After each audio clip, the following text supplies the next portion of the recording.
la asignatura de historia. Sin embargo, en nuestra apuesta desde el inicio fue abrir un espacio donde Colombia pueda escuchar y sobre todo entender qué nos ha sucedido en estos más de 75 años de conflicto armado en Colombia, porque si no entendemos no podemos encontrar las soluciones.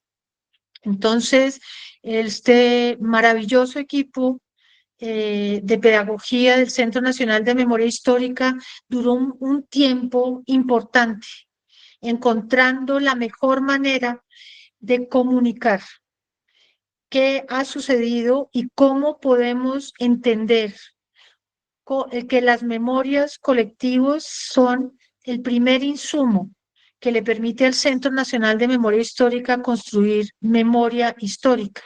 ¿Y qué son las memorias colectivas? Es la palabra de quienes han vivido de primera mano este conflicto. Y de primera mano son también los familiares, de primera mano son los líderes y lideresas que han sido tan supremamente perseguidos por estar buscando simple justicia y democracia en Colombia. Nosotros tenemos que entender y tenemos que explicarle al mundo que en Colombia son asesinados los y las colombianas por colombianos y colombianas por el simple hecho de buscar un país más equitativo, más democrático y más justo.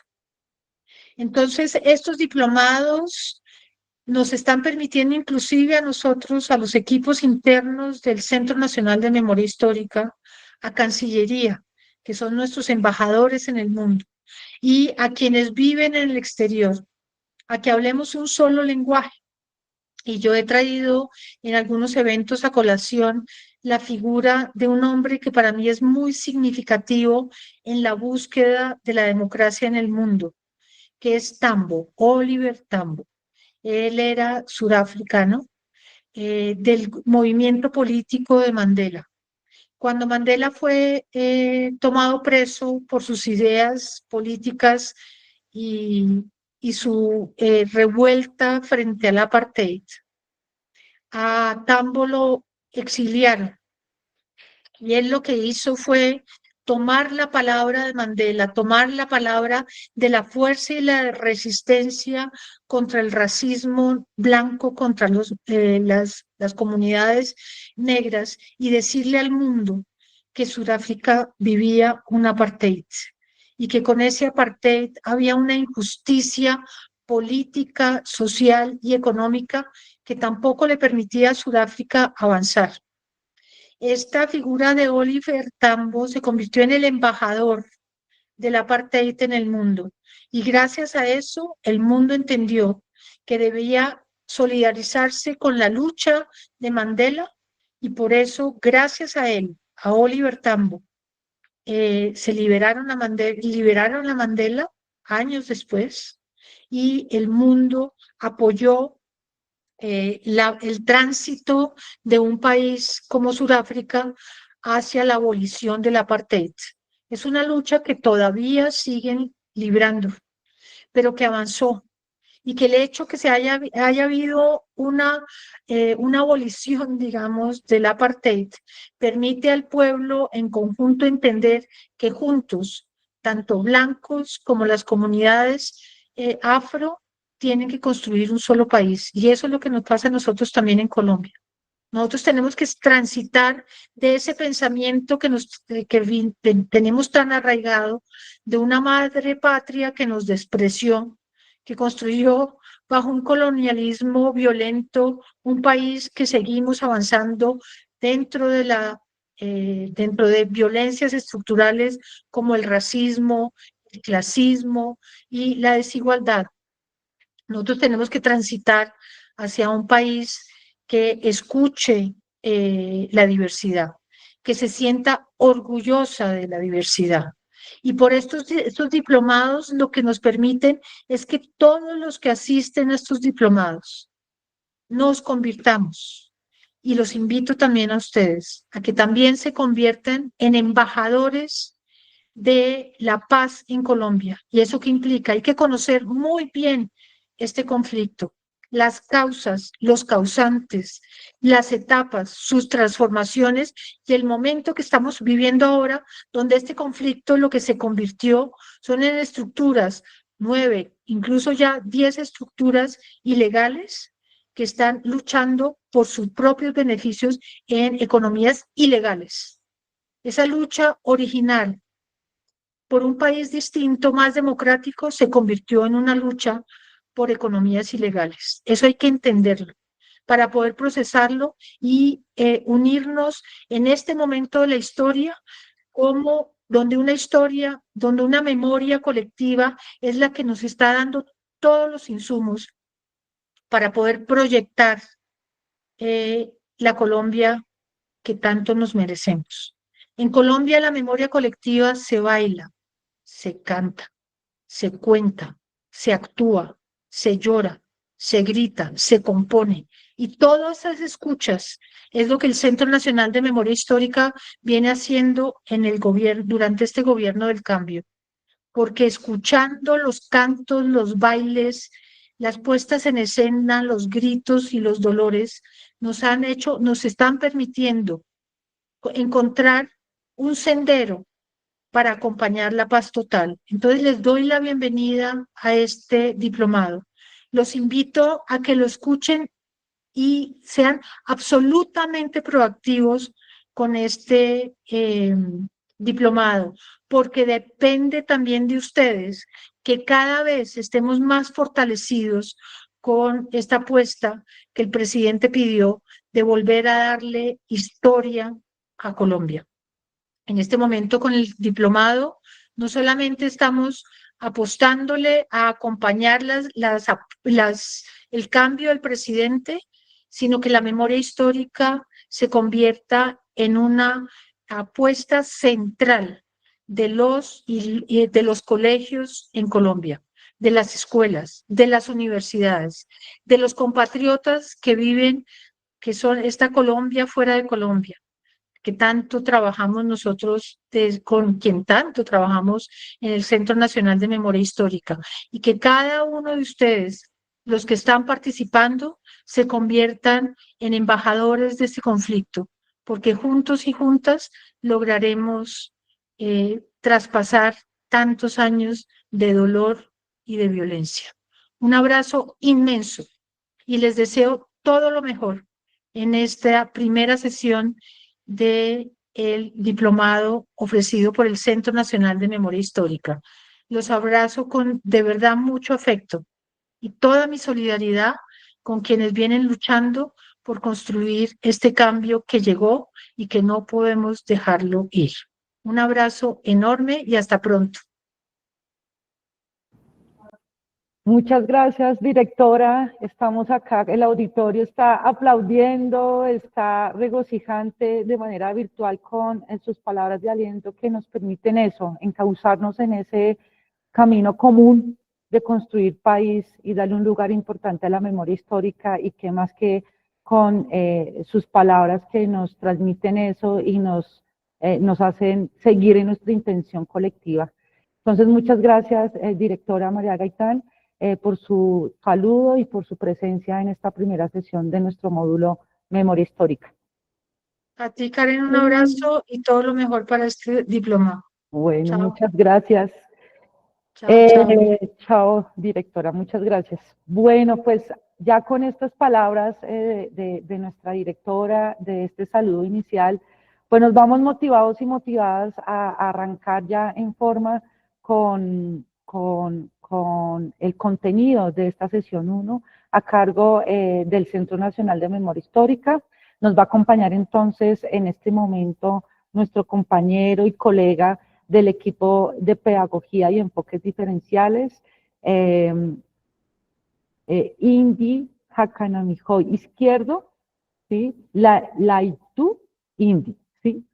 Bueno, él es integrante del pueblo Ingaiku Arhuaco de Colombia, historiador de la Universidad del Rosario y estudiante de maestría en historia en la Universidad de los Andes.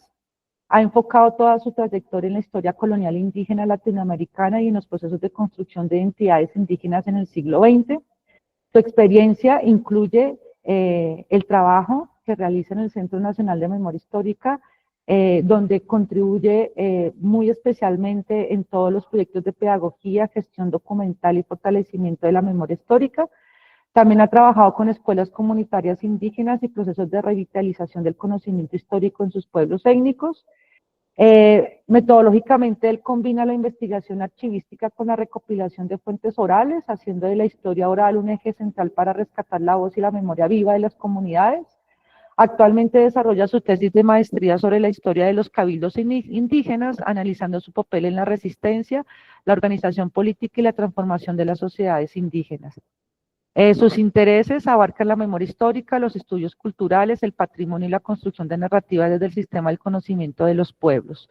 Entonces, aquí con ustedes, Indy, extendiendo un saludo a todo el equipo también de pedagogía y enfoques diferenciales, un saludo también de nuestro asesor y director Ricardo Torres, que también está ahí detrás acompañando este proceso, y el escenario es todo tuyo, Indy, puedes compartir pantalla y bueno, aquí estamos pendientes a lo que necesites. Muchas gracias por ser parte de esta primera sesión.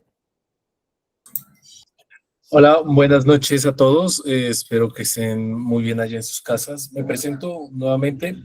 Yo soy Yachtu Indy Hakanamihoy, pertenezco al pueblo Inga y Arhuaco. Mi nombre me pueden decir Indy para las preguntas.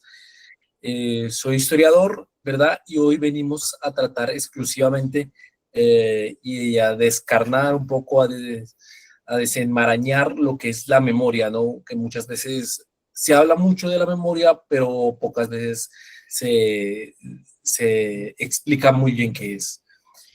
Antes de iniciar, me gustaría agradecerle al equipo de pedagogía del centro que ha apoyado dos espacios y invitar a los estudiantes a que si en algún momento tienen alguna pregunta, si tienen algún comentario, lo pueden ir dejando ya sea en la plataforma de aquí de la reunión, o si no, también pueden ir levantando la mano y las iremos contestando en el transcurso de la clase. Finalmente, para finalizar la clase, vamos a tomar unos minutos también para reflexionar en torno a algunas preguntas acerca de qué es la historia y la memoria en el país, cómo se ha construido y cuál es el objetivo de la memoria histórica en la transformación social y en la transformación y construcción de paz. Bueno, voy a comenzar compartiéndoles una presentación. Ahí se mira, ¿sí? Sí, ahí te vemos. Eso es. Primero que todo,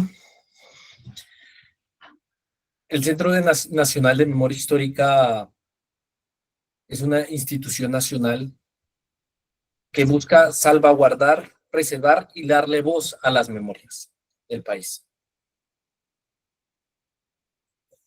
Para desarrollar un poco más a profundidad, no solo la investigación hacia qué es la memoria, cómo nos acercamos a la memoria, cómo se vive la memoria dentro de nuestro país, hay que precisar un poco cuáles son las diferencias entre los distintos términos en que nosotros como personas, como humanos, miramos nuestro pasado. Entonces, desde la memoria a la memoria histórica, hoy vamos a hablar sobre todo en 4 bloques cortos. ¿Qué es la memoria? Un concepto básico y su carácter vivo de qué es lo que hace que la memoria esté viva y por qué no podemos hablar de antigüedades o ancestralidades que si no han sido transmitidas por medio de la historia oral o la memoria colectiva, pues no están vivas, sino que hacen parte de la construcción de un entorno simbólico. Vamos a ver un poco más acerca de los tipos de memoria, en este caso las que nos concierte en este diplomado son las de individual, la colectiva y la histórica. Vamos a precisar cuál es la diferencia entre memoria e historia, historia tradicional, la historia académica, que se encarga y busca reflexionar también del pasado. ¿Cuáles son sus conexiones? ¿Cuáles son sus tensiones? ¿Y cuál es el papel de la memoria histórica en todo esto? Y finalmente vamos a hablar cuál es el papel de la memoria en la paz. En este sentido vamos a desarrollar unas temáticas acerca de no solo qué es la memoria, sino también vamos a ingresar un poco a ver una línea de tiempo de los distintos hechos que han consolidado la violencia en Colombia, el conflicto armado en Colombia, y que han llevado a distintas causas estructurales que han replicado distintas violencias que finalmente salen a la luz en la memoria colectiva de los distintos pueblos étnicos, los distintos pueblos marginalizados, los campesinos, población rom, todas las personas y colectivos que han vivido, ¿no? Violentamente, pues han marcado distintas memorias con las cuales no solo han resistido, sino también han pervivido frente a sus mismas tradiciones y a sus mismos territorios. No puedo ver, creo que si levantan la mano, entonces porfa Karen, si levantan la mano me vas avisando.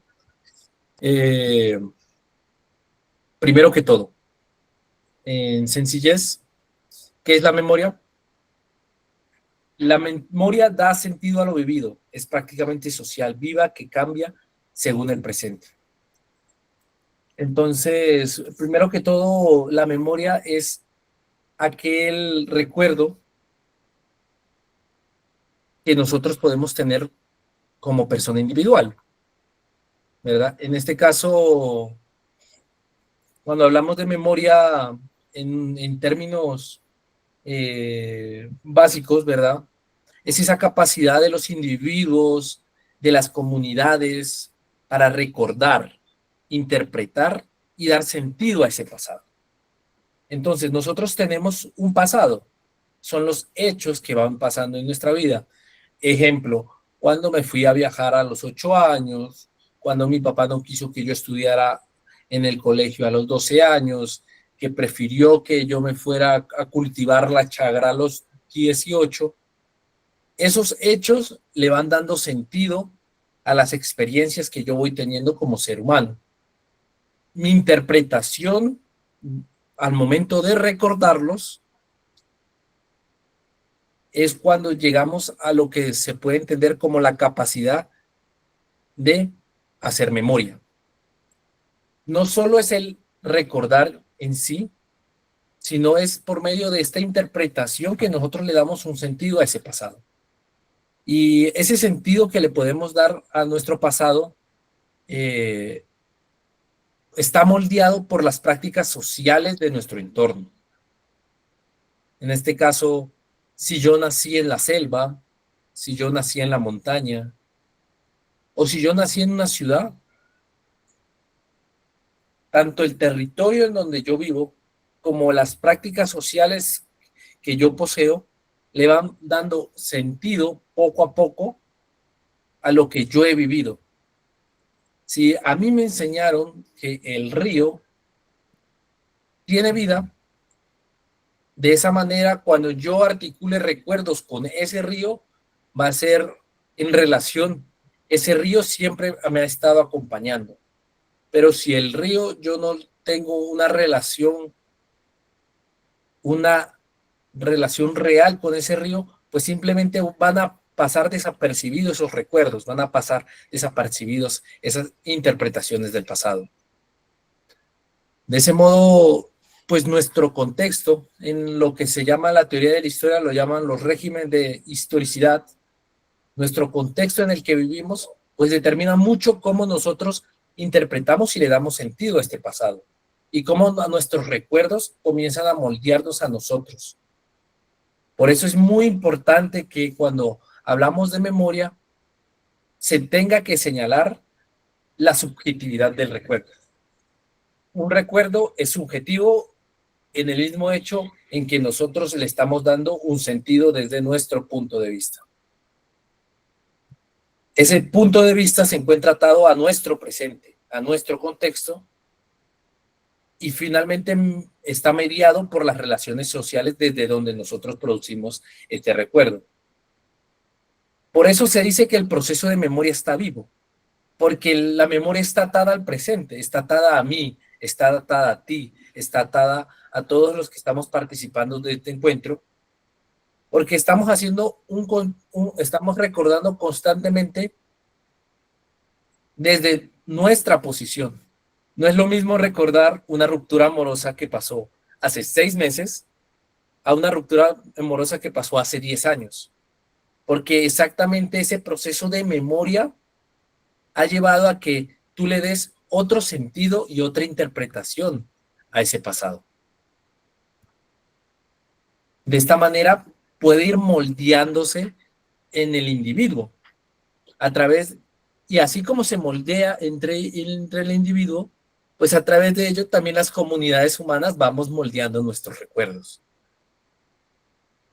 Es por eso que dentro de este proceso de memoria vivo se construye la identidad y se van definiendo distintos proyectos a futuro por parte de la comunidad.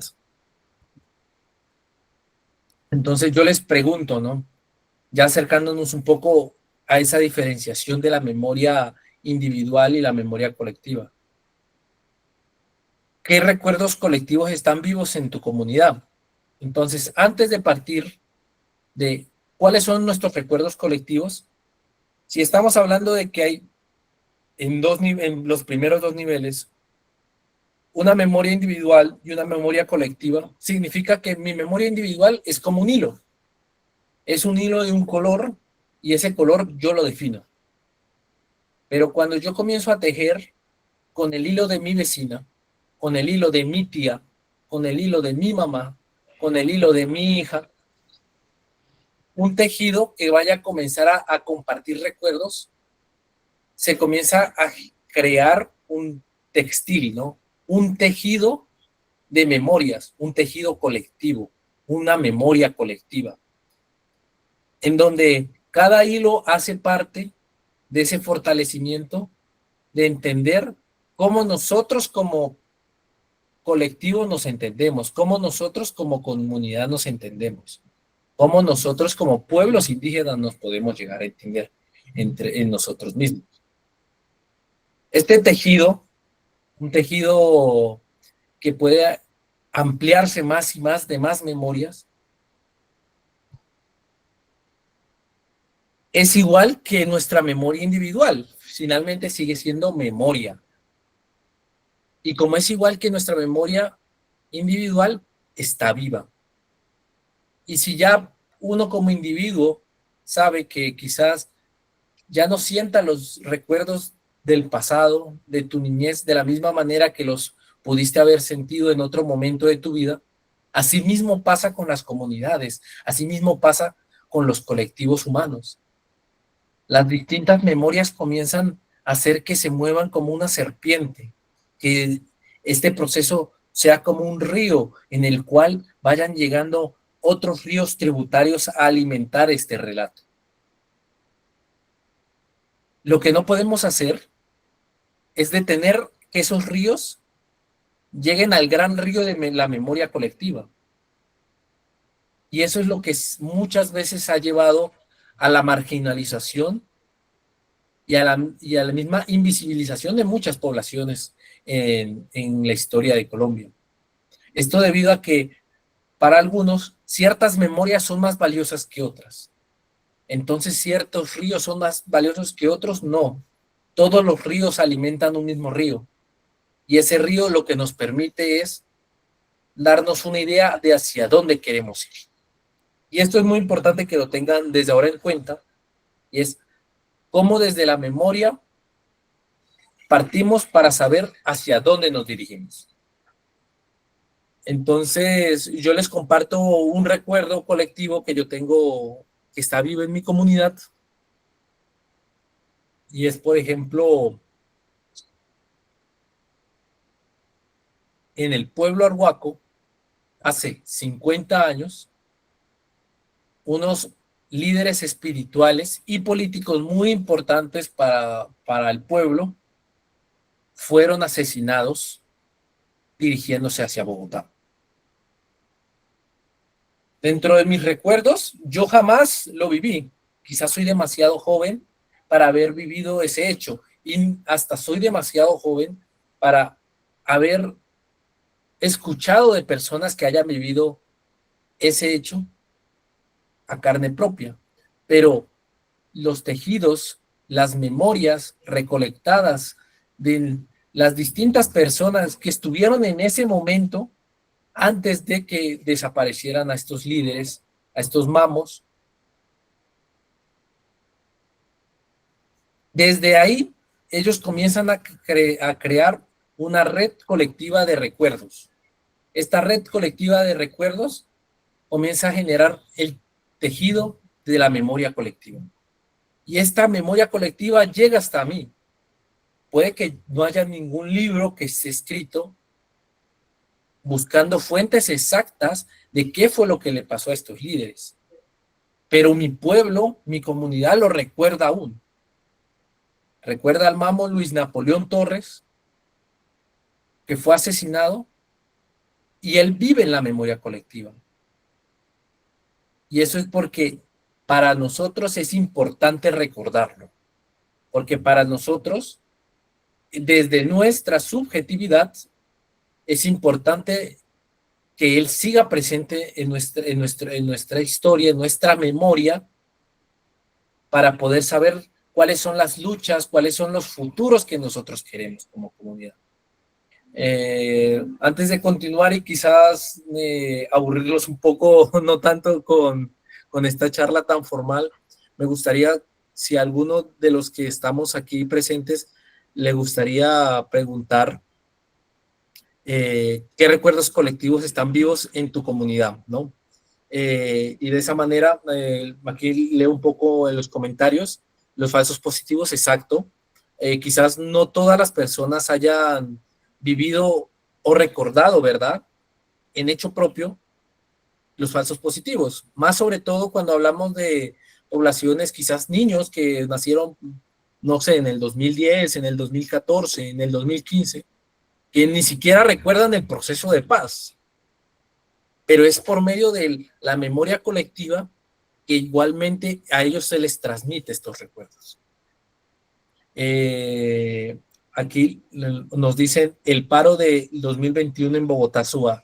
Exacto. Estos recuerdos colectivos, estos recuerdos de todos lados, son hilos que van tejiendo y que se van endureciendo. Y cuando escuchamos todas las memorias, cuando escuchamos todos los recuerdos, estamos fortaleciendo este tejido que busca quizás no llegar a la verdad, sino más bien que nosotros podamos vernos entre los colores y comenzar a decir, estoy herido de esta manera, esto me duele esto, y para reparar, para sanar, voy a hacer esto.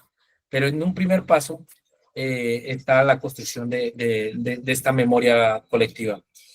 Por favor, Neivia, Gisette, te doy la palabra. Una memoria colectiva fue la masacre en Bojayá, en el Chocó. Perfecto ejemplo. Aún está, ¿verdad?, vivo, y quizás los niños que no vivieron esa tragedia sí la han vivido y la han sentido gracias a sus padres, gracias al recuerdo de sus tíos, gracias al recuerdo de sus abuelos que le contaron estas memorias. Por favor, Latido Rizoma. Hola, hola, ¿qué tal? Bueno, soy Ivonne Flores, les hablo desde Ecuador. Y bueno, claro, para mí, bueno, les voy a hablar como desde mi contexto. Estas memorias colectivas que todavía viven, por ejemplo, tienen mucha relación con los paros o los levantamientos indígenas, con, bueno, el feriado bancario, todos estos como procesos sociales que de alguna forma han evitado que se implementen medidas neoliberales o procesos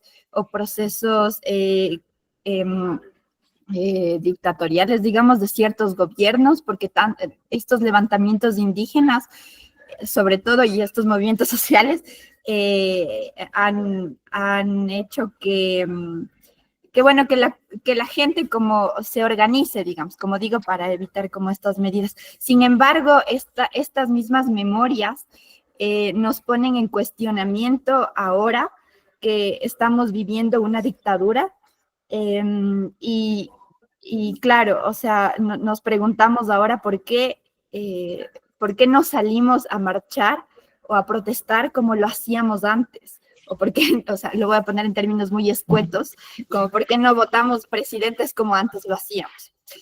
Sin duda, este régimen de ahora está como blindado por una estrategia del terror que maneja justamente como en la población y demás.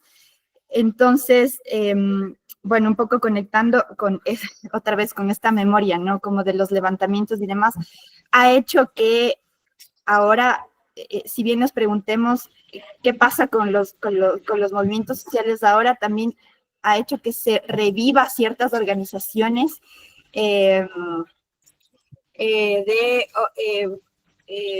colectivos y demás para volver a construir asambleas o propuestas de movilización social para hacer frente al gobierno dictatorial de Noboa.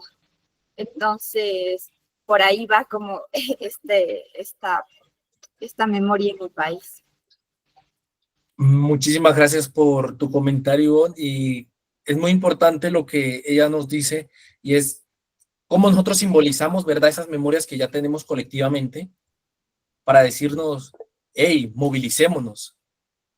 Esa tensión del presente hacia el futuro, de esa proyección del futuro, ya como hilando un poco para que vayamos pasando a la siguiente diapositiva, que son los tipos de memoria, ese hilo hacia una construcción, hacia el futuro, hacia una búsqueda de una lucha política, en este caso, es lo que se llama memoria histórica. Antes de proseguir, ¿verdad?, con la explicación un poco más, con mayor precisión de los tipos de memoria, Camilo Rodríguez nos pregunta si las memorias siempre deben ser algo malo. Claro que no, Camilo. Las memorias pueden ser algo tanto positivo como negativo. Lo importante es cuál es el sentido y la importancia que nosotros le damos desde individuos como colectivos. Puede ser un momento muy especial, por ejemplo, un carnaval,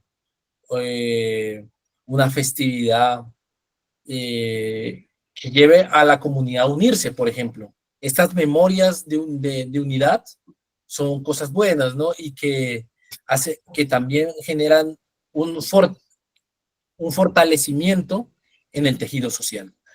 De ese modo, para precisarles un poco, ¿no?, cuáles son las formas importantes para distinguir las formas de memoria es: la memoria individual está compuesta de los recuerdos personales ligados a las experiencias de vida de cada sujeto o de cada persona. Sencillo, los recuerdos míos, individuales. La memoria colectiva, mientras tanto, surge cuando un grupo de personas comparten relatos, símbolos, rituales o tradiciones que transmiten experiencias comunes o se convierten también en referentes compartidos. En este caso, un referente compartido que podemos tener todos los colombianos es el Bogotazo. Más allá de si quizás no lo hayamos vivido, porque ya pasó hace muchas décadas, sigue plasmado en el tejido social. Y es un referente que nosotros tenemos compartido, más allá de las interpretaciones que podamos tener del hecho. Finalmente, Cuando hablamos de memoria histórica, estamos buscando integrar estas memorias individuales, estas memorias colectivas en un relato muchísimo más amplio, plural, crítico, capaz de reconocer la diversidad de voces que hacen parte de nuestra sociedad. Y esto se realiza por medio de una reflexión del pasado desde las necesidades del presente y con un objetivo de transformación hacia el futuro. La memoria histórica es cuando nosotros como sociedad, agarramos nuestra memoria colectiva y la comenzamos a fortalecer de más memorias. De tal manera que luego que nosotros tengamos muchas memorias, podamos reflexionar sobre ellas, comprenderlas y decidir cuál va a ser nuestra forma de interpretarlas. Por este motivo, la memoria histórica es un acto político. Y como nos contaba la compañera, cuando una comunidad se dispone a hacer memoria histórica, es reflexionar sobre su propio pasado desde la memoria para construir un relato, una narrativa de su pasado a favor de la construcción del futuro. Entonces, en esta pregunta, en esta parte de la clase, la pregunta que gira en torno, que me gustaría otra vez poder escucharlos, es ¿dónde se encuentra tu memoria personal y la de tu comunidad? Yo comenzando, por ejemplo, como para darles un ejemplo, ¿no? Mi memoria personal se encuentra en una laguna, en una pequeña cascada que se encuentra dentro del resguardo indígena. Ahí yo guardo grandes memorias y recuerdos individuales, pero asimismo mi comunidad tiene grandes memorias de esa laguna, porque en esa laguna se van a ofrendar, para traer la fertilidad, para darle limpieza a las parejas y para tener una armonía entre nuestra comunidad, ¿no? Entonces, ahí mi memoria, mi recuerdo sobre esta laguna se entreteje con la de mi comunidad y de una u otra manera se fortalece ese tejido común que llamamos memoria colectiva. Bueno, vamos a leer un poco las preguntas que nos están enviando por aquí en el chat. Y es María Fernanda Moreno nos pregunta, ¿cómo recuperar las memorias que se han dibujado o que están escondidas por miedo a divulgarlas debido al conflicto en los territorios? Eso hace parte de la construcción de paz y es darle la seguridad a las personas de que expresen sus memorias.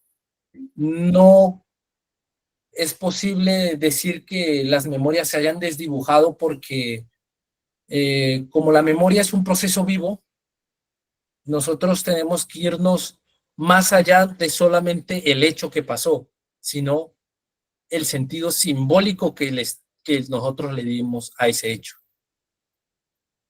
Con el tiempo, quizás ya no recordemos de una manera precisa qué fue lo que sucedió, pero sí recordamos lo que sentimos.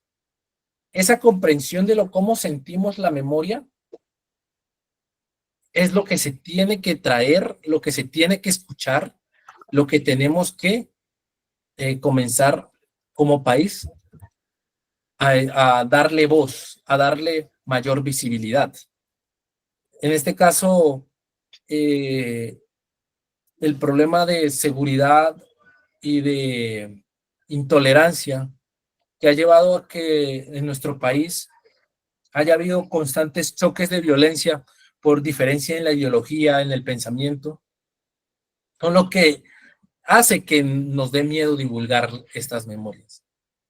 Y por eso mismo, desde el Centro Nacional de Memoria Histórica, uno de sus objetivos es darle estos espacios seguros de escucha a las víctimas del conflicto.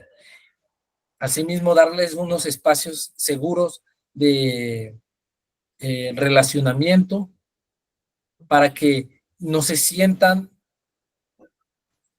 prohibidos de contar sus memorias, porque estas memorias son importantes para la transformación del país. Finalmente, si no alimentamos a la memoria colectiva, no podemos reflexionar sobre ella. Y si no reflexionamos sobre ella, no construimos una memoria histórica efectiva y capaz a favor de la construcción de paz. Por aquí hay otra pregunta. Claro, la memoria selectiva va a partir de cuando nosotros hablamos de memoria. La memoria en sí, una característica de la memoria es que es selectiva. Por eso les contaba que la memoria es un proceso vivo, pero que parte desde el presente y desde mi contexto social. Como parte desde mi presente y desde mi contexto social, desde el inicio es selectiva. Desde que es memoria individual, es selectiva. Desde que es memoria colectiva, es selectiva. Porque a dos comunidades le pudo haber pasado exactamente el mismo hecho. Haber caído, cayó un meteorito cerca a sus territorios. Pero hubieron dos interpretaciones distintas. En cada comunidad hubo una interpretación distinta. Entonces, ellos van a querer seleccionar lo que quieren recordar. Desde el inicio, por eso es selectiva la memoria. Y desde ahí entraría a hablar la categoría de olvido, ¿no? Que es inherente a, como tú indicas, a la memoria. Porque finalmente, cuando nosotros estamos seleccionando lo que vamos a recordar, también estamos seleccionando lo que vamos a olvidar. Inevitablemente no podemos recordarlo todo. Yo puedo recordar cómo mi mamá estaba vestida el domingo, pero quizás no recuerdo cómo se maquilló o si se hizo un peinado distinto al que tenía hace 2 semanas. Eso es la selección del olvido. Asimismo, lo hacemos desde la comunidad. Y la cuestión de la memoria histórica es que nosotros tenemos que ser conscientes de estos olvidos, tenemos que ser conscientes de lo que estamos intentando olvidar, de que estamos intentando invisibilizar, en este caso colectivamente, para reflexionar sobre ese pasado. Entonces, para continuar y no quedarnos quizás aquí, yo les hice una pequeña triangulación para comenzar a hablar un poco más de historia, ¿no? Porque siempre escucho hablar memoria histórica, y a veces no sabemos con precisión qué es la memoria histórica y también cuál es su relación con la historia, ¿no? Desde un inicio, es importante afirmar que aunque la memoria y la historia siempre las relacionan, no son lo mismo, ¿verdad? En el español habría 2 tipos de historia. Una, la historia relato, como mi bisabuela me contaba la historia del arco iris. Entonces, cuenta mi bisabuela que nosotros los ingas tenemos un pacto con el arco iris porque ellos salvaron a varios niños. Entonces, el espíritu del arco iris, nosotros le ofrendamos, le hacemos tributo, ¿verdad? Esta es una historia, un relato. La historia, por otro lado, académica, es la reflexión de los hechos pasados por medio de un análisis crítico para la construcción de un hecho histórico. ¿Qué es esto de un hecho histórico? El hecho histórico es la interpretación de ese pasado, ¿verdad? La interpretación de ese pasado. Entonces, por medio de, en este caso, las fuentes, del método de la crítica hacia las fuentes, hacia lo que hay escrito, nosotros comenzamos a hacer una reconstrucción del pasado. Y esta reconstrucción del pasado es narrativa, por lo tanto tiene un relato. Pero este relato tiene que estar amarrado por las fuentes. ¿Y cuáles son las fuentes? En este caso, pueden ser documentos, pueden ser archivos, pueden ser fotos, pero también pueden ser relatos, también pueden ser historia oral, también pueden ser los árboles, también pueden ser los ríos, también puede ser el mismo aire. ¿Cómo así que el aire? ¿Cómo el aire puede volverse una fuente para que nosotros reconstruyamos la historia? Pues resulta que podemos medir el nivel de contaminación en el aire en Bogotá hace 20 años y el nivel de contaminación de Bogotá al día de hoy. Ahí hay un cambio en el aire. Ese cambio en el aire nos permite decir algo acerca del pasado. Algo cambió, ¿verdad? Y eso se hace por medio de una pregunta histórica. Esta pregunta histórica parte desde la subjetividad, pero como está amarrada por medio de las fuentes, no busca nada más que ser una observación desde las mismas necesidades de comprensión de este pasado. Por eso se utiliza el método, ¿verdad? El método lo que garantiza es de que se genere un conocimiento y que pueda ser verificable y estudiable por pares. Por otro lado, tenemos la memoria, ¿verdad? Que ya hemos venido hablando esta última media hora acerca de la memoria, de los recuerdos, la memoria individual, la memoria colectiva. Y es que la memoria también habla del pasado, ¿sí? Entonces, ¿los historiadores son los únicos que pueden hablar del pasado? Claro que no, porque el pasado es humano. La forma en que nosotros como humanos nos orientamos es mirando hacia el pasado, hacia nuestras experiencias, hacia nuestros recuerdos, hacia los recuerdos colectivos de nuestra comunidad. Entonces, la memoria se vuelve una manera de que nosotros como humanos tenemos para acercarnos a este pasado. Y esa memoria está llena de subjetividades, vivencias, emociones, porque es el sentir, ¿no? El sentir de esa persona, el sentir de la comunidad.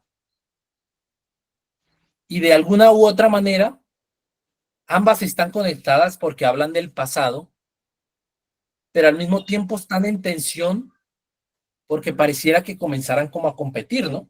Por hablar del pasado, cuando en realidad lo que se busca es una complementariedad.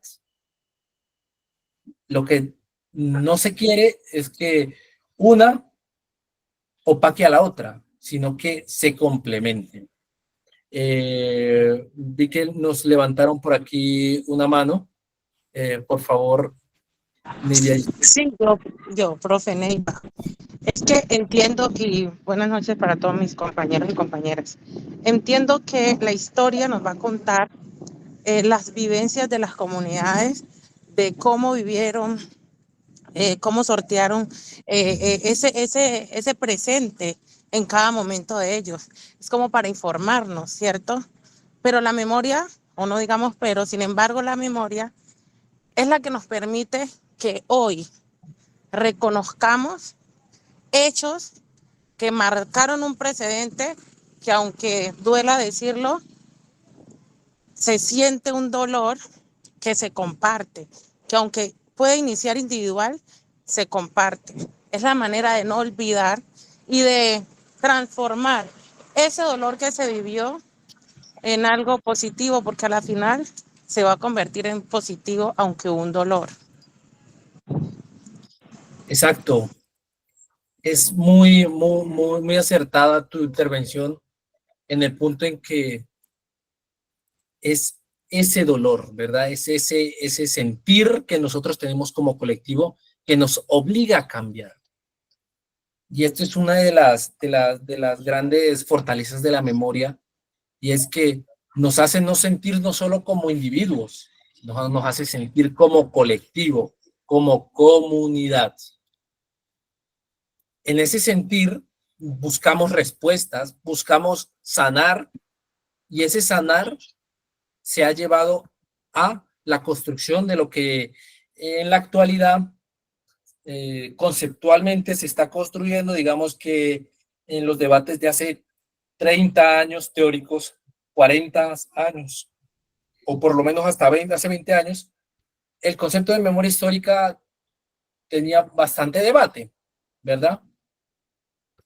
Pero se ha ido llegando a una comprensión más profunda, ¿verdad?, de las utilidades y la necesidad de la construcción de la memoria histórica.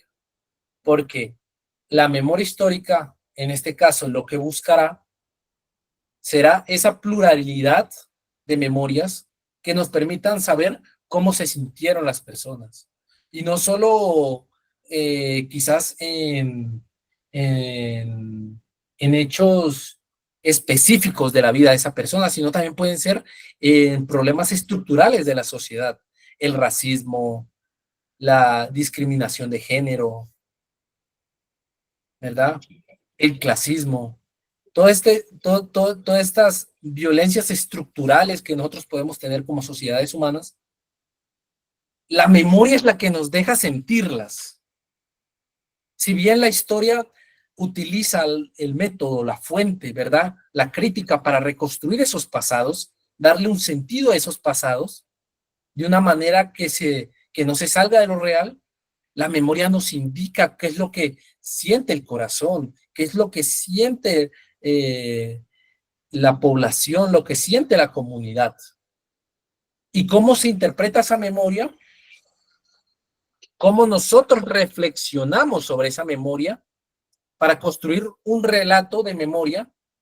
Es lo que llamamos memoria histórica, ¿verdad? Entonces, todas conectadas, distintas, pero que son complemento entre todas, ¿no?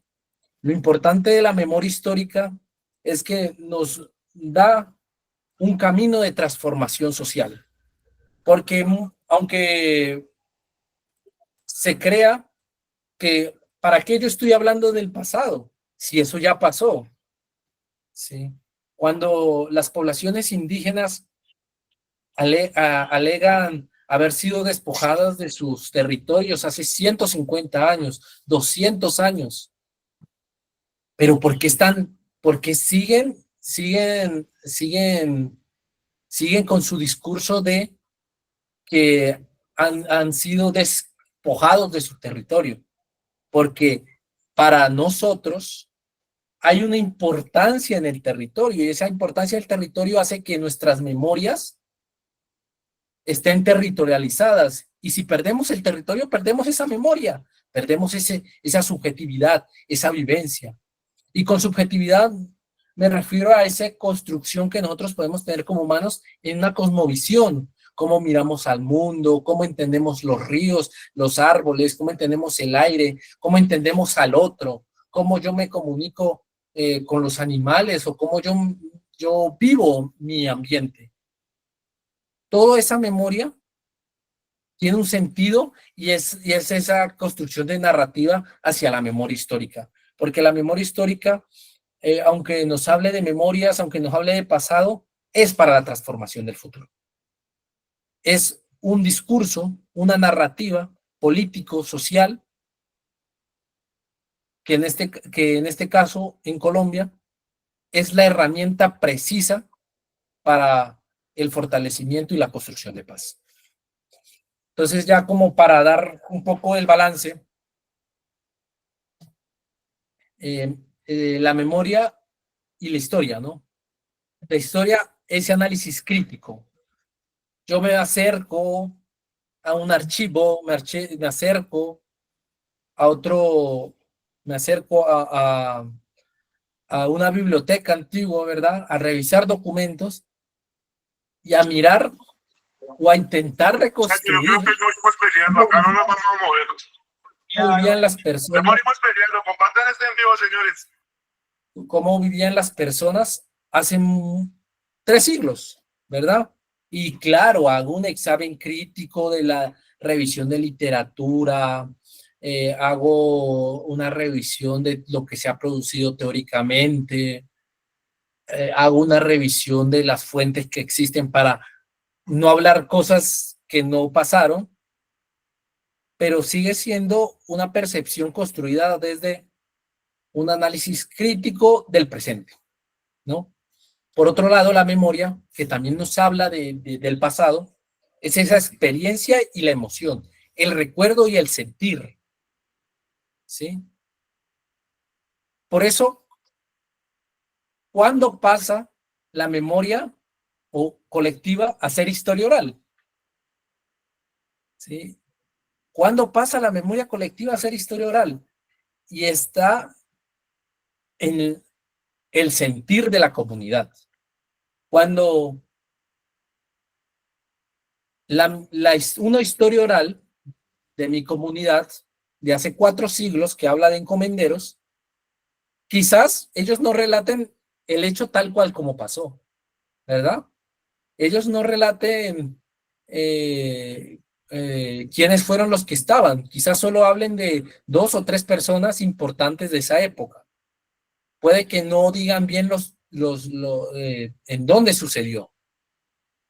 Pero lo más importante es de que para mi comunidad tomó sentido para explicar algo, para darle sentido a algo, que por qué en ese cerro no se puede cultivar, por este motivo, ¿verdad?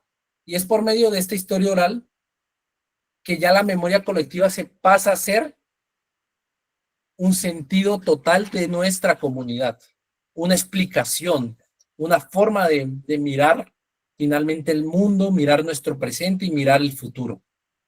Antes de eso es memoria colectiva. Y desde la memoria colectiva, nosotros, desde nuestro presente, lo que vamos a hacer es esta construcción hacia el futuro. Y si bien se diferencian, ¿verdad? Entonces la historia y la memoria son totalmente complementarias y son necesarias las dos, ¿no? Entonces, iba a colocar como una imagen de los documentos de archivo, ¿verdad? Un archivo como lo recordamos, ya sea como el Archivo General de la Nación, es el lugar donde se selecciona, se olvida y se recuerda solo lo que ha sido mandado, ese régimen de olvido, ¿no? Que muchas veces son los poderosos, son los que manejan el sistema, los que pueden decidir. La memoria, los recuerdos de los negros no nos sirve, entonces la eliminaron y entonces resulta de que ya no podemos saber muy bien hace 3 siglos qué más se podía hablar de ellos. Lo que se guardó de ellos son cosas como recibos, como cuentas, que en vez de permitirnos acercarnos a ellos, nos dan a entender cómo fueron discriminados en su época. Y por otro lado está el testimonio oral. Ese testimonio, cuando yo le voy y le pregunto a una persona, ¿cómo fue esto que tú viviste? Ese testimonio alimenta no solo mi memoria colectiva, sino que si yo lo tomo con pinzas y le hago un análisis crítico a este testimonio oral, comenzamos a hacer historia, comenzamos a volver la memoria una fuente para el análisis crítico. Entonces, la pregunta aquí para otra vez darles la palabra y mirar la caja de comentarios es, ¿puede haber historia sin memoria y memoria sin historia?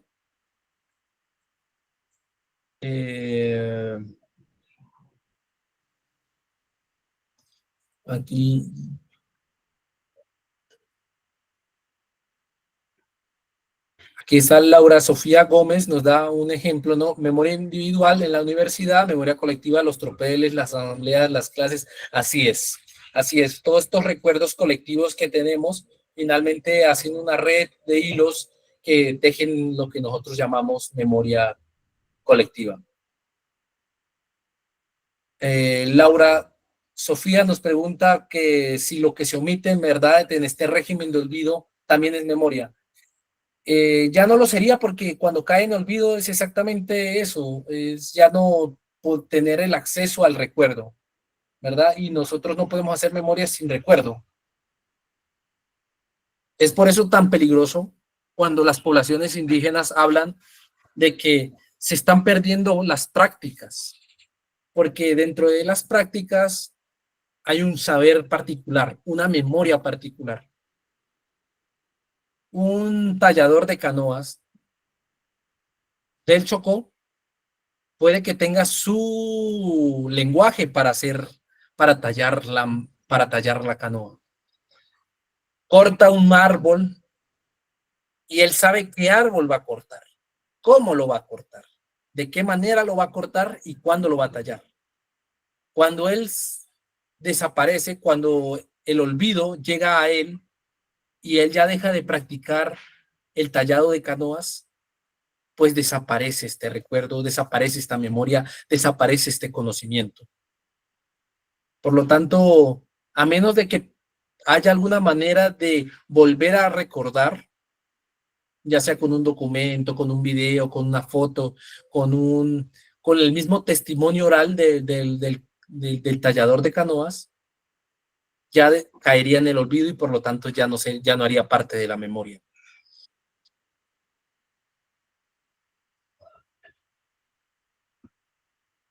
Bueno, aquí Paula nos dice que puede haber historias sin memoria cuando se narran hechos desde documentos oficiales o versiones académicas, pero se desconoce o invisibilizan la experiencia de las personas que lo vivieron.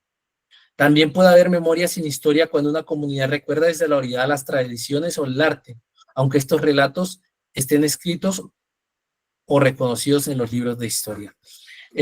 Me gustan mucho tus ejemplos, Paula, porque así como tú hablas, es por medio de este discurso, ¿no? Que ha utilizado Colombia para construir un relato de nación, ¿no? Entonces, esta historia no está sin memoria, porque no toma la memoria de los negros, no toma la memoria de los pueblos indígenas, ¿verdad? Y desde esos documentos oficiales, el régimen del olvido está presente. El régimen del olvido está engranado y está activo, está completamente articulado. Y esta invisibilización lo único que lleva es a la generación de violencias, ¿sí? Uno, ya que vamos a seguir un poco más adelante, ¿verdad? En la siguiente, elementos para la periodización de rupturas y continuidades, aquí como un poco repasando la historia de Colombia, pues la invisibilización de memorias es lo que ha llevado a que las personas no se sientan escuchadas. Y cuando yo no aparezco en el relato, pues yo siento que no hago parte del Estado, no siento que no hago parte de la nación y por lo tanto busco que mi memoria sea escuchada. Ese es el combate que tenemos que dar hoy en Colombia. Todas las memorias tienen que ser escuchadas. No podemos invisibilizar memorias, porque el régimen del olvido es el que nos ha hecho que haya una constante cadena de violencias que se han repetido generación tras generación, porque invisibilizar las memorias es lo que no nos ha permitido sanar, porque ni siquiera nos permitimos el lujo como sociedad, como comunidad, de sentir lo que vivimos. Y es cuando lo escuchamos que comenzamos a sentirlo y comenzamos a vivirlo. Y así es, también se puede vivir, puede haber una memoria sin historia, pero recuerda que llega un punto en donde la misma memoria colectiva se vuelve historia oral. Entonces, la historia no es más dando un poco esos techos teóricos, ¿verdad? Metódicos. La historia no es más que esa construcción que nosotros como humanos tenemos del pasado. Entonces, cuando nosotros a nuestra memoria colectiva le damos un sentido que pueda permanecer vivo entre las distintas generaciones, es que yo puedo hablar, se volvió historia oral, se volvió una historia de mi pueblo, se volvió una historia de la comunidad, ¿sí? Pero quizás no sea como la historia oral que hayan plasmado las ciencias sociales, que hayan encerrado como las ciencias sociales, sino que en una población, ¿verdad? Palenquera, resulta que hay un árbol. En una población maya de hace 150 años, había una ceiba. Esa ceiba significaba el mundo para los mayas. Por eso ellos se llevaron la semilla de donde ellos tuvieran ceibas y fundaron una nueva ciudad. Y cuando fundaron la nueva ciudad, sembraron una ceiba. Esa ceiba nos cuenta una historia. Es el relato vivo de cómo nuestra memoria colectiva llevó a que sembráramos la ceiba en ese pueblo, en esa nueva ciudad, pero cuando pasaron 150 años es un relato vivo que hace parte de la historia de ese pueblo, porque vio surgir ese asentamiento. Seguimos. María Fernanda Moreno nos dice, no existe memoria sin historia, sin embargo puede existir historia sin memoria. Cuando la historia es institucionalizada y se desprende de los relatos colectivos, cuando la historia es instrumentalizada por algunos. Así es, por eso es muy importante el tema de, aquí lo tengo atrás, la pluralidad de las memorias. Es muy importante ser plural con las memorias, porque si no se puede instrumentalizar a la memoria y a la historia, a ambas.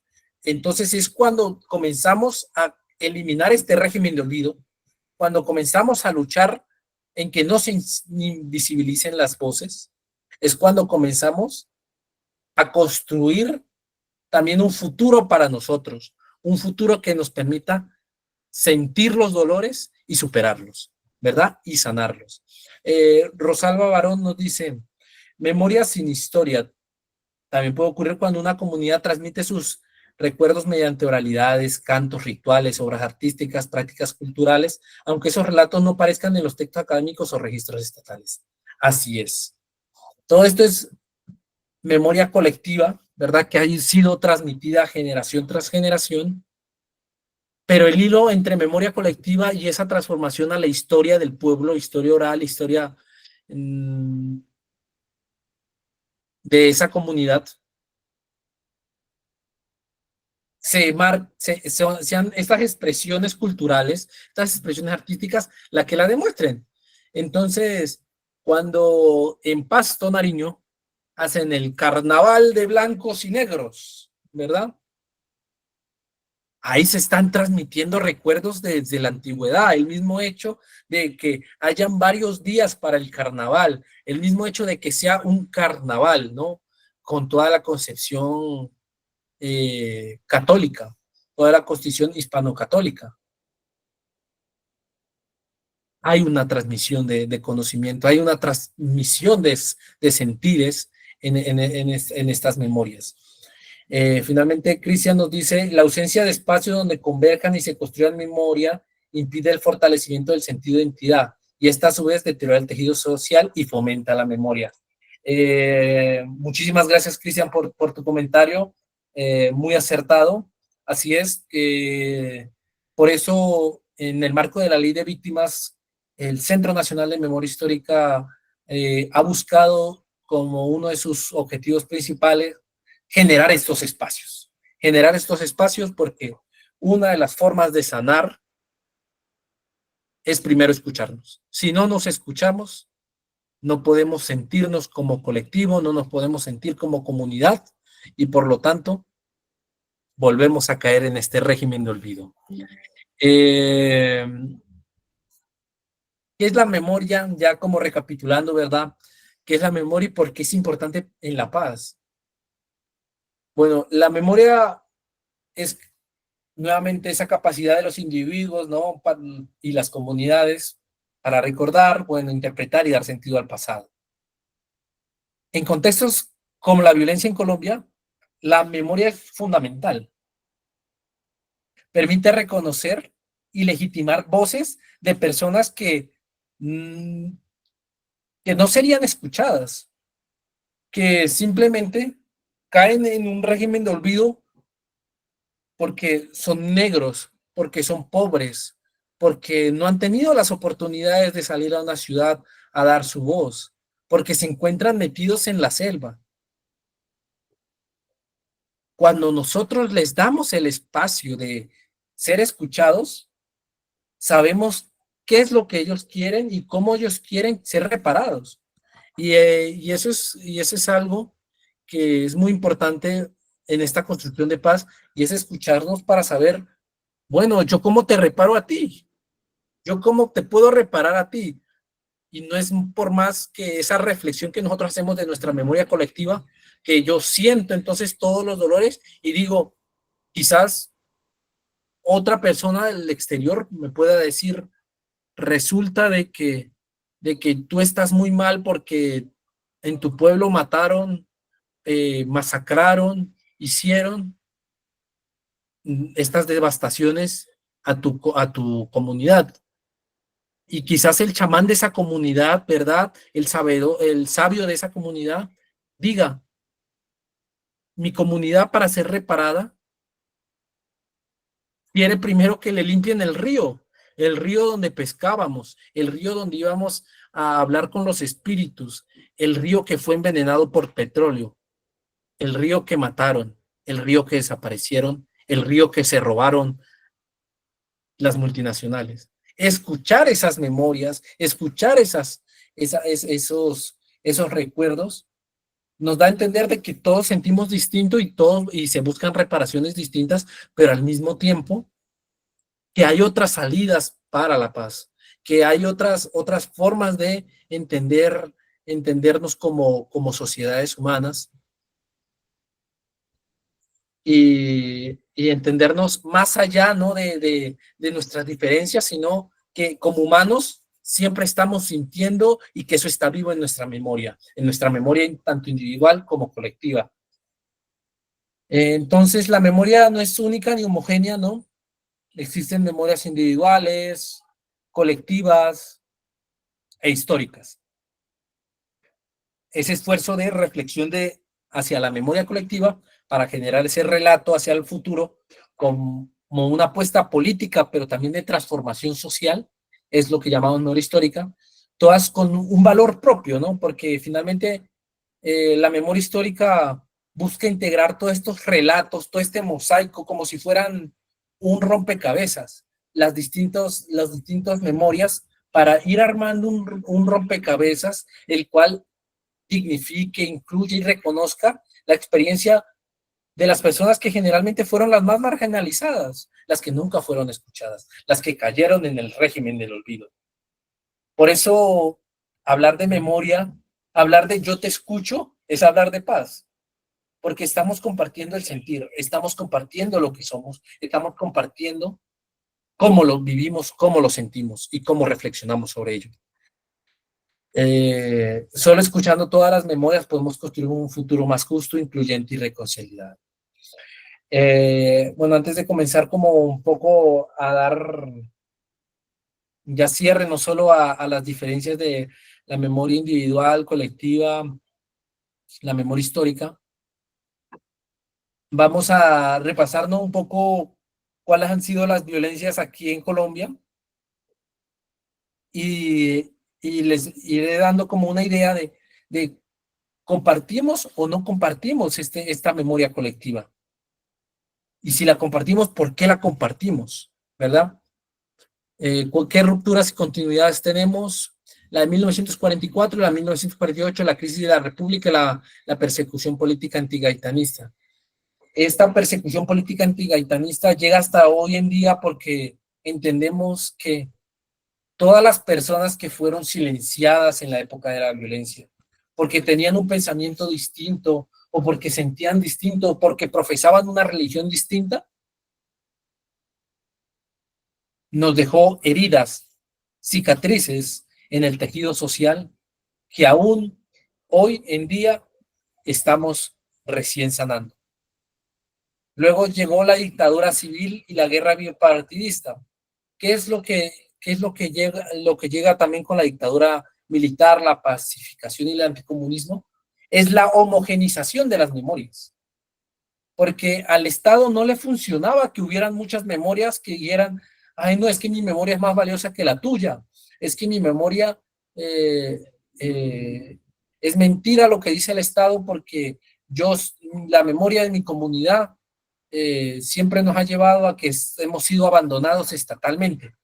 Bueno, entonces, luego de la dictadura civil y la guerra civil bipartidista, con la llegada de Rojas Pinilla al poder y la dictadura militar, lo que condujo fue que tenemos que unificar un relato.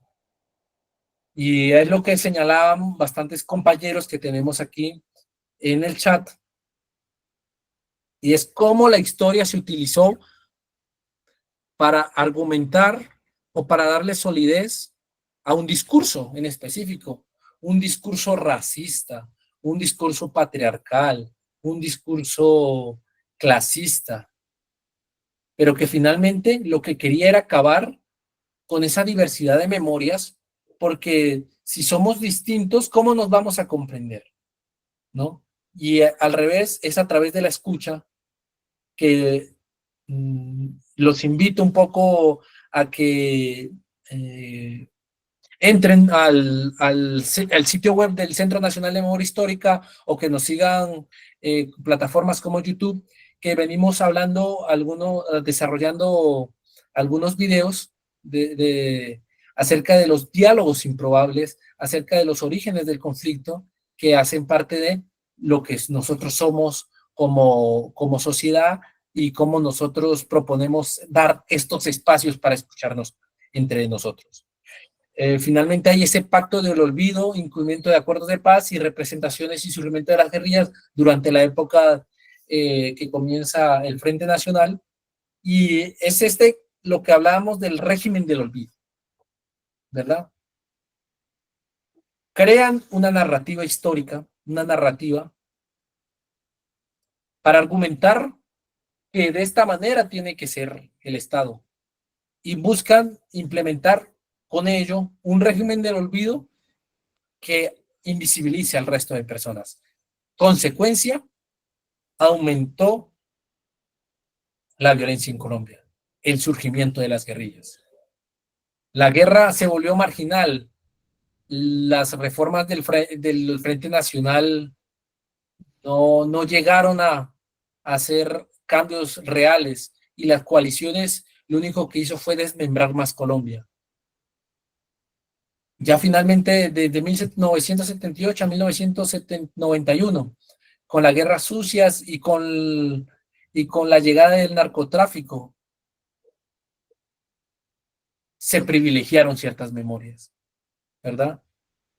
¿Por qué se privilegiaban ciertas memorias y no se tenían en cuenta las memorias de la gente que estaba sufriendo en el Caquetá? ¿Por qué no se tenían en cuenta las memorias de las personas que estaban sufriendo por Ricaurte Barbacoa de Nariño, por Tumaco, que tenían la guerra al frente de sus vidas? Fueron silenciadas porque no nos interesaba solucionar, no nos interesaba escucharnos, sino que nos interesaba es acabar de una vez con todas, con las diferencias, y homogenizarnos para ya no tener estas necesidades de escucharnos. Finalmente, la construcción de tanto los anhelos de un nuevo país como la de la guerra total y la paz inconclusa nos llevan a entender de que no ha sido más que la misma fortaleza de las víctimas, la misma fortaleza de las comunidades que han sufrido todas las violencias de este país, que nos han dicho, a nosotros no nos escuchan, necesitamos que nos escuchen. ¿Y por qué necesitamos que nos escuchen? Porque la memoria es ese sentir que nosotros tenemos sobre ese pasado. Y para liberar el pasado, primero hay que hablarlo, ¿verdad? Como si estuviéramos en una cita de psicología. Lo primero que nos puede decir el psicólogo, hay que hablarlo. Y para hablarlo, tenemos que tener espacios claros de escucha. Bueno, aquí, para no alargarnos tanto, aquí había algunos factores de programación, pero entonces más bien vamos más adelante, que son las memorias de la guerra. Finalmente la guerra también genera unas memorias, ¿no? Y para las distintas comunidades y las distintas poblaciones, las memorias son diversas, ¿sí? Aunque haya pasado en el mismo espacio, en el mismo territorio y en el mismo tiempo, una comunidad pudo haber vivido la guerra de una manera distinta a la otra. Entonces, más allá de la venganza, la rabia legítima y la reelaboración de la memoria, ¿verdad? ¿Por qué la rabia es legítima? Porque por medio de la rabia se están dando procesos de resistencia, procesos de que se siente el daño, ¿verdad? Y cómo nosotros tenemos que, para transformar también estos sentimientos, tenemos que comenzar a construir a reelaborar cómo sentimos estos hechos, cómo sentimos la memoria colectiva. Y la memoria nos lleva entonces a sentir tanto el sufrimiento, las memorias de crueldad, ¿verdad? Que nacen a partir de la guerra que se ha sentido, que se ha sufrido en los últimos 50 años aquí en Colombia. Nos permiten darnos cuenta de los reclamos que tiene la sociedad civil, las complicidades, el abandono, la estigmatización, ¿verdad? Porque un niño del Putumayo, porque sea indígena, no tiene que ser estigmatizado como guerrillero. Pero las memorias de la guerra, las memorias del Estado, han llevado a que la población de una ciudad lo piense de esa manera. Él es un guerrillero porque viene del monte, ¿no? Estas estigmatizaciones son las memorias nacionales que tenemos que comenzar a transformar. ¿Y cómo se hace? Por medio de, volvemos a lo mismo, los pasos, ¿no? Entonces, la memoria individual, la memoria colectiva, la memoria histórica.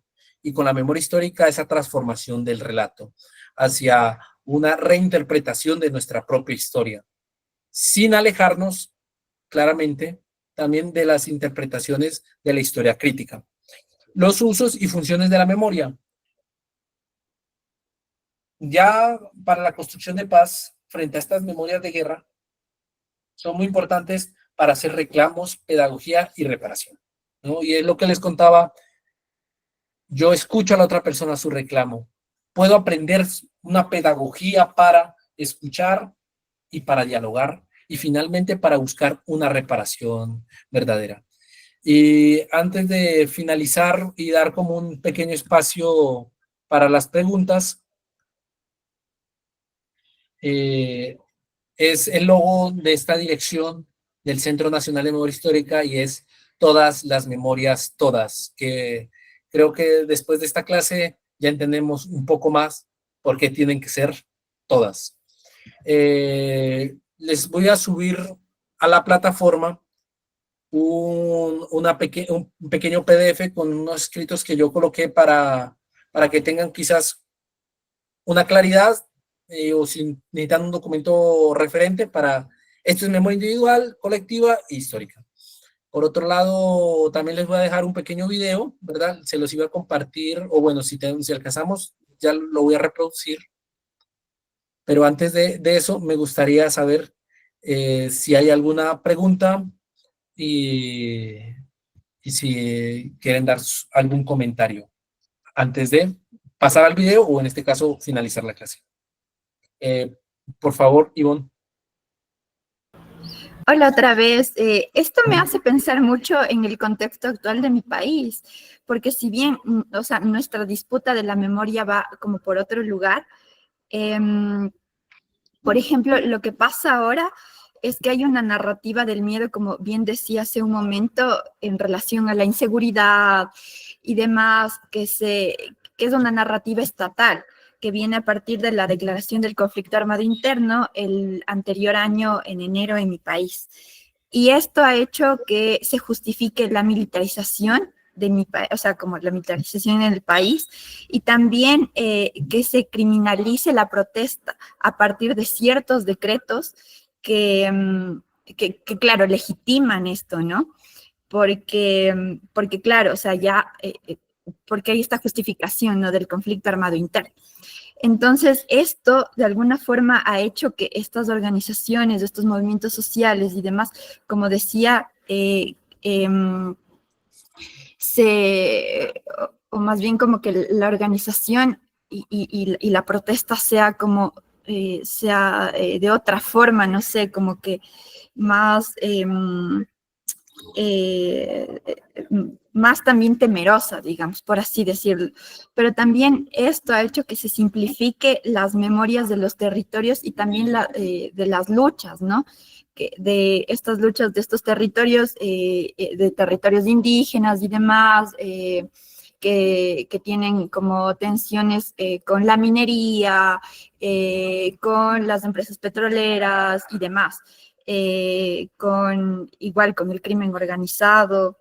Entonces, siento que esta narrativa del terror ahora, bueno, que se ha gestado desde el año anterior, se está convirtiendo como en esta historia oficial que está como invisibilizando las memorias del territorio, como digo, para criminalizar la protesta y bueno, y también obviamente para implementar como muchas medidas neoliberales a partir también de que el gobierno firma un decreto con el FMI.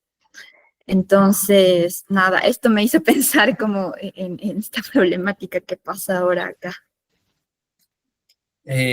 Claro que sí, Ivonne. Creo que lo valioso es que nosotros como comunidad, como profesionales, como individuos, seamos conscientes, ¿no?, que finalmente esto está andando y esto no es que ya esté todo definido, sino que está constantemente cambiando porque está vivo, ¿no? Y entonces, en estos procesos vivos de memoria, lo importante es ser siempre reflexivo y estar atento a las alertas.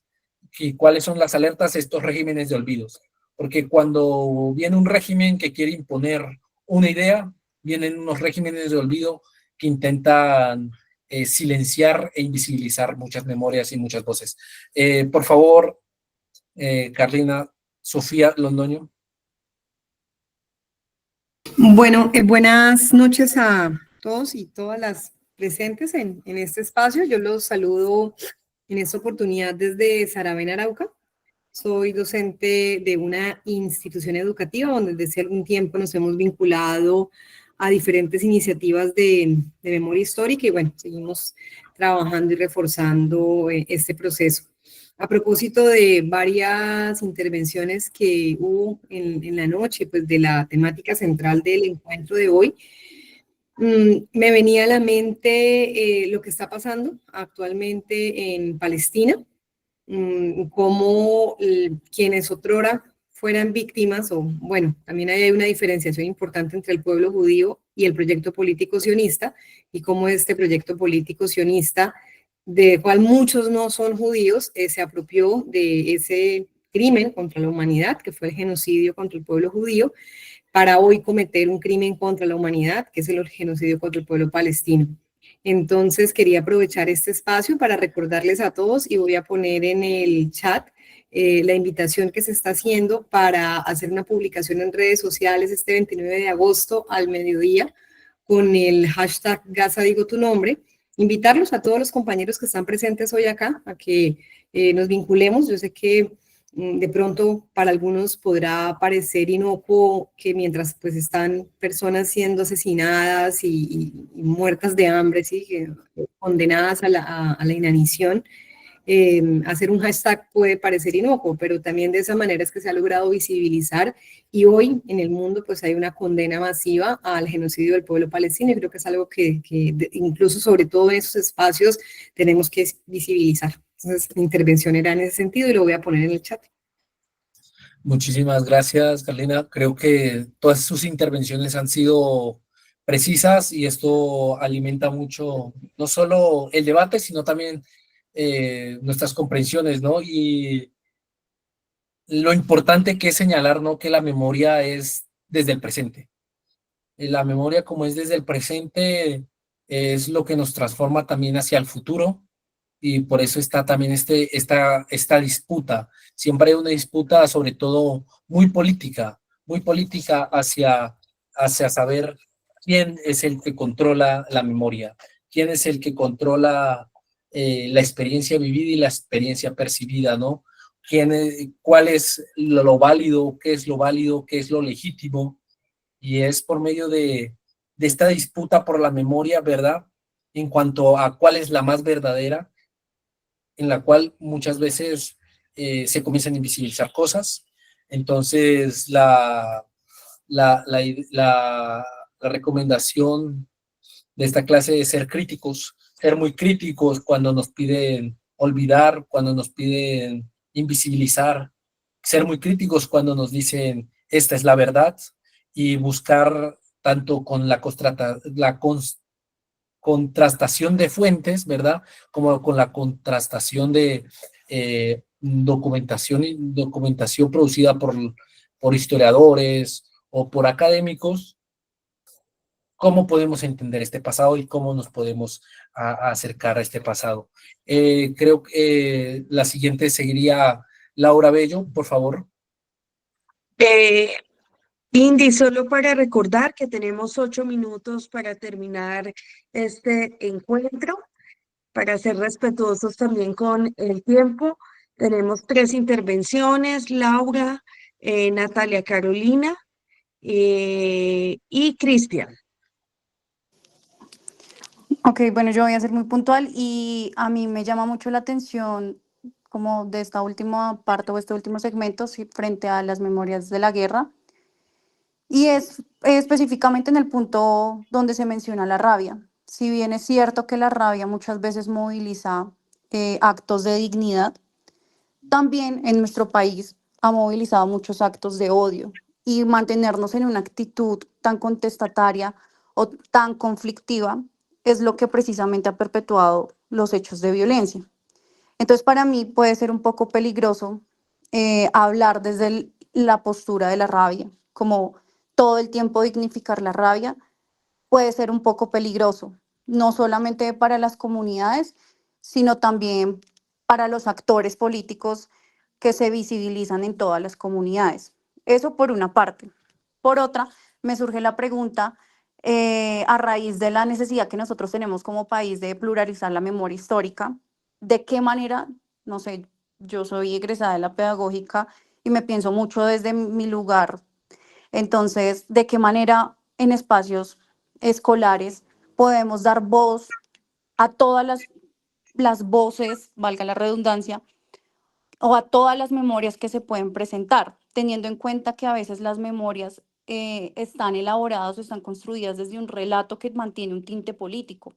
Es decir, siempre están relacionadas a qué partido, a qué partido hacen parte sus padres, a qué partido han estado vinculados, o desde qué punto ustedes han vivido el conflicto, ¿sí? Y teniendo en cuenta esto, como que yo constantemente me pregunto cómo movilizar tantos duelos, o sea, cómo lograr escucharlos y hacer entender que no solamente se trata de un lugar politizado a partir de la institucionalidad, sino que también hay otros lugares que se tienen que empezar a ver, pero que parece que socialmente aún no queremos dar, digamos que la crítica, o no queremos dar la discusión frente a ello. Muchas gracias, Laura. Por temas de tiempo, quiero que las personas que quieran terminar sus intervenciones, y ya yo encierro todas las últimas preguntas y les doy una respuesta. Entonces, vi que alguien bajó la mano, no sé si entonces seguiría Natalia Carolina. Ochoa. Gracias, gracias. Buenas noches a todas y a todos. No, mi intervención iba, y tal vez contraste un poco lo que acaba de decir la compañera, o lo contraría un poco, más bien a la necesidad de enunciar para quién es útil o para quién ha sido útil eso que tú llamabas en tu intervención, eh, la, el olvido, ¿sí? El obligarnos a olvidar. Entonces, por ejemplo, El pienso régimen del en olvido. el régimen del olvido, muchas gracias. Pienso, por ejemplo, en toda esta línea de actividad política que ha tenido y de propaganda que ha tenido o ha venido implementando el Centro Democrático de unos años para acá, de negar, por ejemplo, los falsos positivos, de hacer mofa sobre eso, de utilizar, por ejemplo, la frase de las cuchas tienen razón ahorita en el juicio de Uribe. Entonces, ahora el cucho es inocente, utilizar eso, la declaración de Uribe, por ejemplo, frente al asesinato de Miguel Uribe, entonces enfocarlo todo y tirarlo todo hacia la UP, y negar también la persecución política que hubo por parte de quienes estaban en ese momento en el poder, en el Estado, hacia la UP cuando fue su genocidio. Entonces, creo que sí hay una intencionalidad política, que necesitamos ponerles nombres y apellidos a ese régimen del olvido y no pensarlo como algo abstracto, y que está pues en el aire como un ente oscuro, que no tiene nombre, que no tiene forma, porque finalmente sí lo tiene. Y no solamente es que tenga un nombre y una forma, sino que tiene una clara intencionalidad política. Entonces, pues no es mi intención extenderme mucho, pero sí le respondería a Laura que, o al menos en lo personal, yo sí pienso que la memoria, y parto también de esa postura, la memoria tiene que ser también un ejercicio político, porque ese régimen del olvido ha sido un ejercicio político, que ha tenido una clara intencionalidad política, no solo de invisibilizar, sino también de negar y de construir un relato, pues de nación y de país, que sea útil o que ha sido útil para unas personas en específico, para una clase y un sector político en específico. Eso sería todo. Muchas gracias.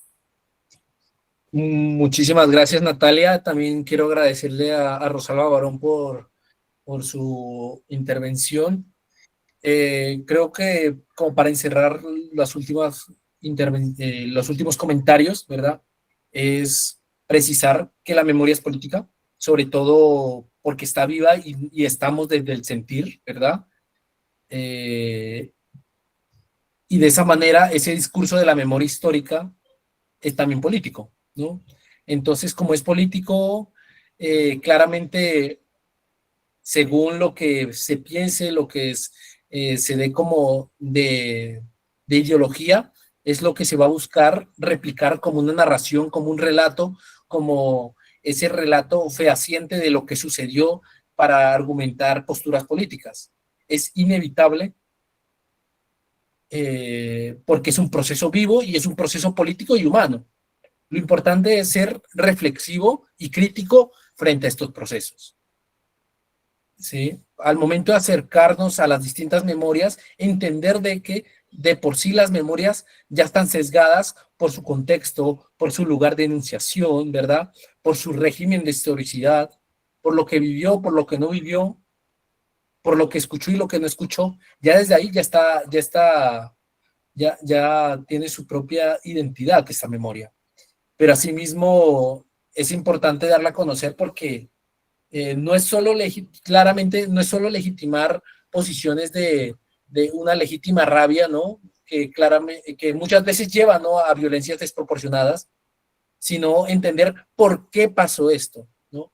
Y me gusta mucho la precisión que nos da, ya como para finalizar, el tema de darle nombre, ¿no?, a estos regímenes de olvido, porque nos permiten identificar exactamente los obstáculos y qué es lo que quieren que nosotros creamos, ¿no? Entonces, así es, Gabriela, las memorias deben ser situadas y no universalizables. Creo que lo que tenemos que hacer es que se vayan de aquí no sabiendo que la memoria histórica es muy política, pero que el error está en cuando intentan ser universalizables. Tenemos que escuchar todas las memorias y todos los sentires. Realmente Esto es lo que nos permitirá llevar como esta construcción de paz, y no me queda nada más que agradecer a todas las personas que participaron en esta reunión, que nos acompañaron. Vuelvo a lo mismo, les voy a compartir un video en la plataforma virtual, les voy a dejar un PDF corto con alguna bibliografía por si quieren consultar más acerca de la memoria. Les recomendaría mucho el texto de Elizabeth Jennings, que es Las prácticas de la memoria. Y nada más, les desearía una feliz tarde, una feliz noche. Muchas gracias. Bueno, gracias Cindy, gracias Angélica, gracias a todos y todas.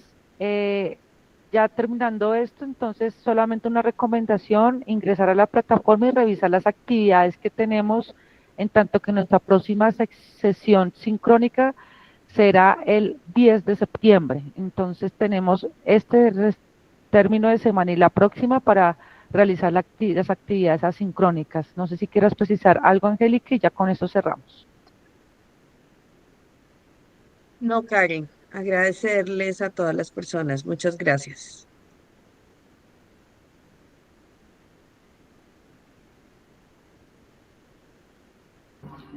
Gracias a todos. Muchas gracias. Buenas noches. Gracias, buenas noches. Hasta luego, muchas gracias. Buenas noches. Buenas noches, muchas gracias. Gracias. Buenas noches para todos.